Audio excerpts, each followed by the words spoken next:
Bradley. Welcome to the NFL on EA Sports. Happy New Year, everybody. In today's late season matchup, we have two teams who have victory on their minds. It's the Colts going up against the Browns. So for the call of this week's 17 matchup, let's send it out to our broadcast team, Brandon Godden and Charles Davis. Just off the shores of Lake Erie, we are at First Energy Stadium in a city aptly named after its founder, Moses Cleveland, way back in 1796. Today, the curtain falls on the regular season, and we've got a good one in store between the Indianapolis Colts and the Cleveland Browns.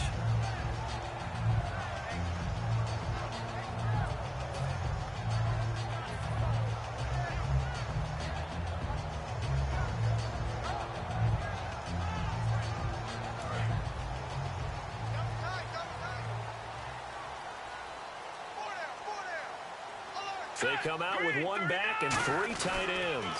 The first carry now. This is Johnson. And he's able to plow forward up to about corner. Jason Verrett on the tackle. Let's meet the offensive starters, and let's discuss Corey Coleman, first wide receiver drafted out of last year's class. And there was a reason for that. When you watched his tape, when you watched his games, you saw his explosiveness and ability to play the ball in the air downfield. Don't get hung up on the fact he only ran 4 routes at Baylor. Just coach him up and turn him loose.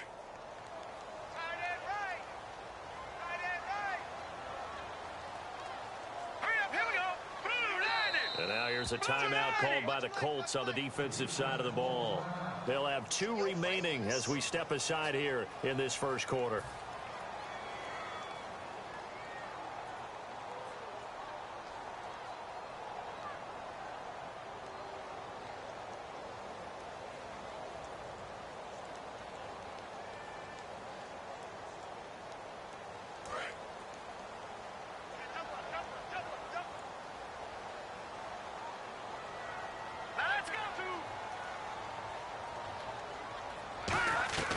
Now a shotgun snap as they'll look to throw.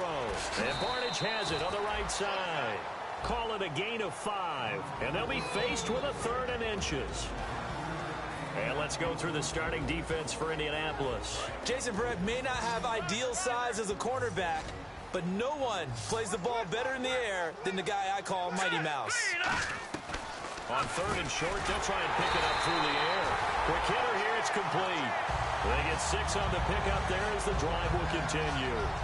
And fits the exact right word. Over the middle, there's almost always traffic, so anytime you're a receiver in that area, you're not just focused on catching the football.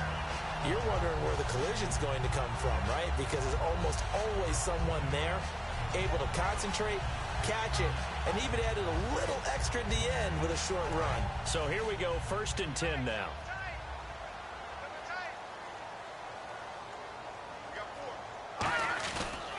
Johnson on the counter.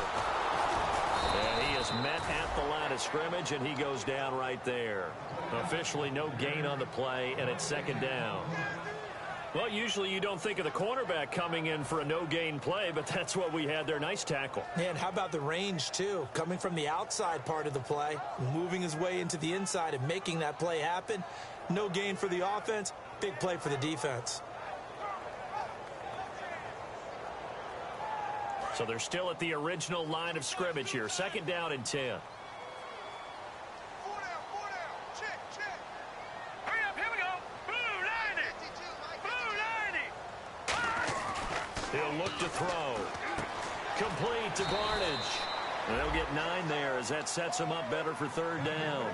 And there's another completion to the tight end. And let's face it, it is hard to overthrow a 6'6" target. It is indeed. Quarterbacks like their speed guys. They like that huge 6'6" target that they've got in him. They really do, and it reminds me of what one great tight end told me once. He told his quarterback, just make sure you throw it up there, you know, kind of like put up on the top shelf where the kids can't get it. They'll look to throw for it on 3rd and 1. This is complete to Hawkins. It's a gain of 4, and it gives him the 1st. Did you see that route the way that I did? I thought he was trying to get deep. Yeah, that wasn't the first option. No, not at all. He came off of that guy, the deep guy, and came underneath on the drag, completed it very well. And the offense lining up 1st and 10.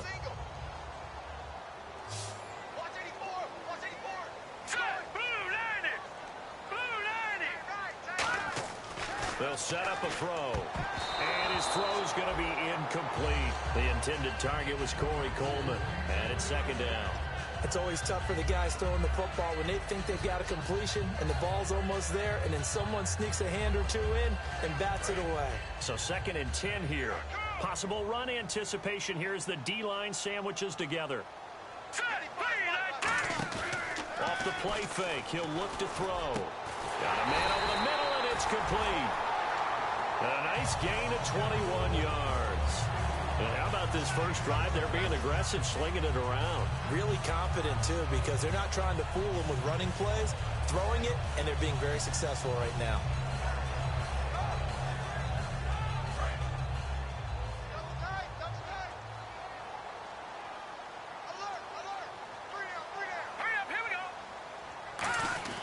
The first down carry here for Johnson.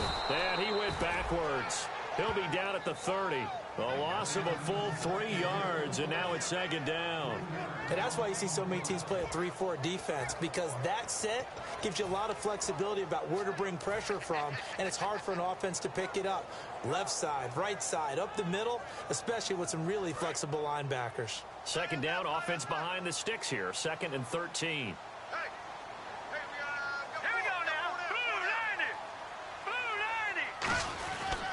Again, it's Johnson. And some room to maneuver.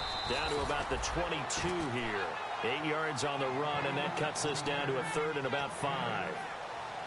But you got to give kudos to your offensive line and the guy carrying the ball, because they were in a 2nd and long situation. It seemed pretty dire, but they brought it back to 3rd and manageable with that run. It's been a pretty long opening drive. This will be play number 11 coming up on 3rd down. All right, here we go. Blue line. They'll set up to throw. Hard throw, incomplete. I'm not sure we could spot any tendency here on this 3rd down. They could have run it or passed it. Either one was available. They chose to try and get it through the air, but they run successful. And Murray misses it to the right. And this will remain a scoreless game. So it's an empty trip downfield there as they get a missed field goal on 4th down. And I didn't see anything in the setup. It's a good snap, good hold. Yep. He just pushed it, and that one never wanted to come back.